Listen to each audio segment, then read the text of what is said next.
about is so depressing. And I know I got so many emails about what's happening with Zambia, and a lot of people wanted me to comment on is Zambia now, Zam China. Actually, you guys, it's not even a funny story.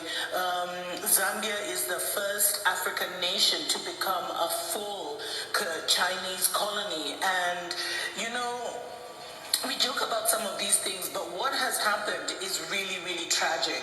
And I warned you guys, this is what was going to happen.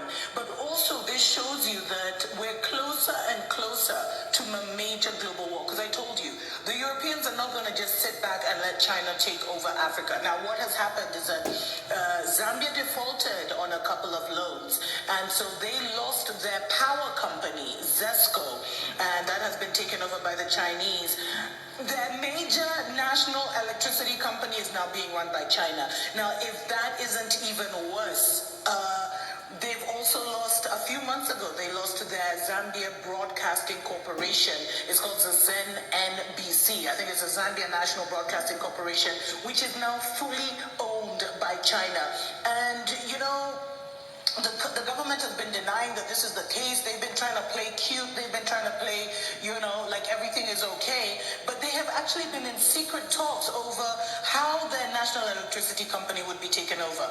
This is crazy. Do you think an African country would be allowed to run China's national electricity company? And, it just shows you that China's neo-colonial strategy is reaching ahead. I mean, it's reaching its climax. They've been doing this covert business for so long. And now, they've got their tentacles so deep inside. They've got their tentacles so deep inside that it's going to be hard for some countries to turn back. Now, what's happened is, their whole strategy is they encourage indebtedness. So, they come with the money.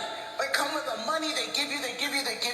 Then they, once you default, they start to take over strategic assets because of failure of repayment. And you see, what China has done is they have studied countries that are corrupt. They have studied countries that, that are greedy, that have greedy leaders, which is most African nations. And that's why we find most African nations are in this situation. And then they kind of have this, their long-term outcome is the effective ownership of commanding heights of the economy. Remember I did that thing on the Seven Mountains Prophecy, health, economy, etc., media, entertainment. So they come in, they give you a deal you can't refuse. They pour that money on you. They pour that money on you. They pour that money on you. And then, all of a sudden, they come collecting. And they're very vicious when they start collecting. And you know what? Even the Chinese government, they know they actually have a problem in Zambia and other nations. But you know what they said?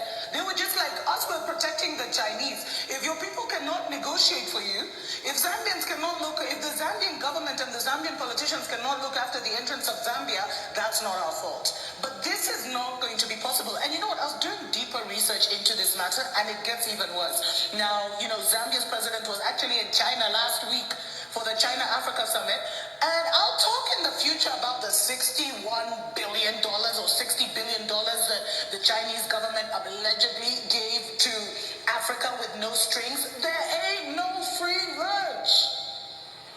Come on, guys. There ain't no free lunch. And one of the biggest problems with all these deals that China has signed with African governments is we don't know what they've done. We don't know what they've signed away. We don't know the kind of agreements they've made because all of them were done hush-hush and behind the scenes.